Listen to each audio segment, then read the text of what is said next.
Méditons avec la communauté des disciples du Christ vivant en ce samedi 19 juillet 2025, 15e semaine du temps ordinaire, année liturgique C. Psaume 135. Rendez grâce au Seigneur, il est bon, éternel est son amour. Il se souvient de nous, les humiliés, éternel est son amour. Il nous tirera de la main des oppresseurs, éternel est son amour. Lui qui frappa les Égyptiens dans leurs aînés, éternel est son amour, et fit sortir Israël de leur pays, éternel est son amour. D'une main forte et d'un bras vigoureux, éternel est son amour.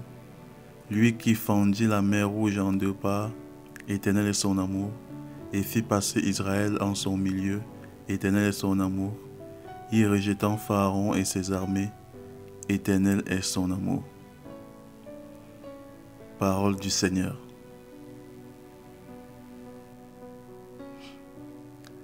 Méditation. Bien-aimés dans le Seigneur, Dieu soit loué en tout temps. En ce samedi de la 15e semaine du temps ordinaire année liturgique C, nous méditons sur le psaume 135. Rendez grâce au Seigneur, il est bon, éternel est son amour. Ce refrain de ce psaume n'est pas une simple formule répétée machinalement. Il exprime une conviction profonde, née de l'expérience du peuple d'Israël.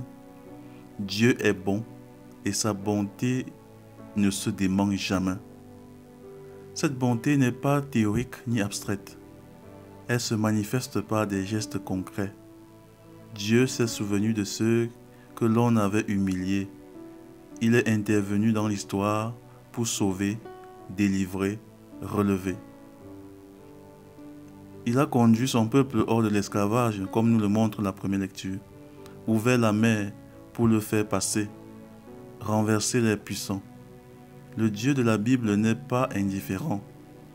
Il agit avec puissance et tendresse, et ses actions parlent plus fort que les discours. Le psaume répète inlassablement cette affirmation: éternel est son amour.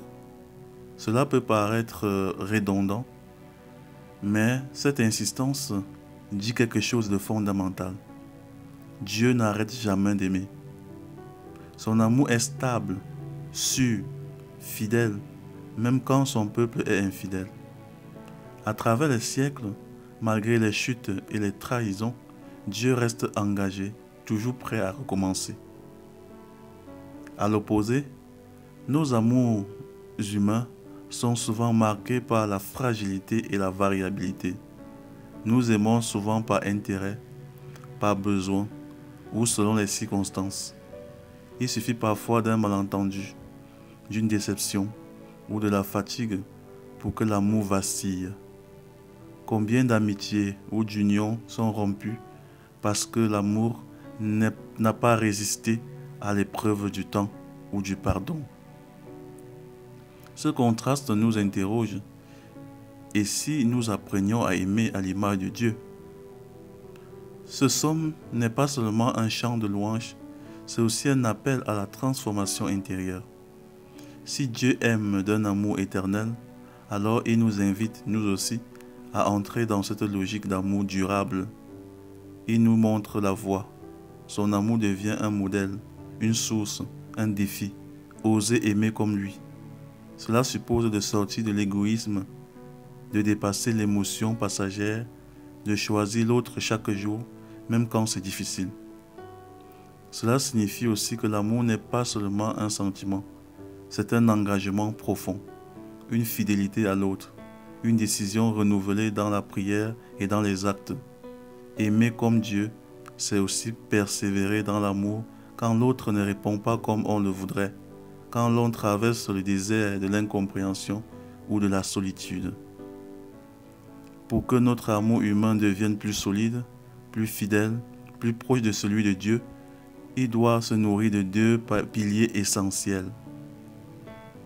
Le don total de soi. Aimer véritablement, ce n'est pas posséder, ni dominer, ni attendre un retour immédiat. C'est se donner. corps, cœur, temps, attention, énergie. Dieu s'est donné entièrement à son peuple. Il s'est abaissé jusqu'à intervenir dans l'histoire, jusqu'à porter la souffrance des siens. Cet amour actif, concret, désintéressé est le fondement d'un amour durable. La miséricorde est infinie. Dieu ne cesse pas d'aimer à cause de nos péchés. Il pardonne, relève, recommence. Il est plein de patience et nous accueille toujours à bras ouverts. Aimer comme lui, c'est pardonner sans compter. C'est ne pas garder de rancune. C'est croire en la capacité de l'autre à changer, à aimer en retour. Voilà pourquoi ce texte est une véritable école d'amour. Il nous forme à devenir des amants durables, capables d'aimer nos conjoints, nos amis, nos frères et sœurs, nos enfants et même nos ennemis avec profondeur, patience et fidélité. Prions. Dieu notre Père, toi dont l'amour est sans fin, tu n'oublies jamais les humiliés, tu tends la main aux opprimés, tu fais passer ton peuple à travers les mers de leurs épreuves. Par Jésus-Christ ton Fils, donne-nous de croire, même dans l'obscurité, que ta bonté est présente à chaque instant de notre vie. Fais de nous des témoins de ton amour éternel. Amen. Intercession. Seigneur Jésus, toi qui as donné ta vie par amour pour nous, nous te confions aujourd'hui tous ceux qui ont perdu foi en l'amour, ceux qui ont été trahis, ceux qui ont aimé sans retour, ceux qui vivent des ruptures douloureuses ou des relations blessées. Viens consoler, restaurer, relever. Fais de ton amour éternel un refuge pour les cœurs fatigués. Apprends à tous ceux qui aiment à aimer comme toi, dans le don et dans la miséricorde. Toi le vivant, pour les siècles des siècles. Amen. Vierge Marie, intercède pour nous. Exercice spirituel. Apprendre à aimer durablement. Aujourd'hui, choisis de poser un acte d'amour durable. Voici quelques pistes. Pose un geste gratuit envers une personne que tu trouves difficile à aimer. Un message, un sourire, une aide concrète. Pardonne une offense passée. Décide de laisser la rancune et d'ouvrir ton cœur à la miséricorde. Engage-toi à la fidélité. Dans la prière quotidienne, dans ton service, dans ton couple, même si tu n'en vois pas encore les fruits. Souviens-toi, Dieu ne se lasse jamais d'aimer. Apprends de lui. Loué soit Jésus-Christ. À jamais.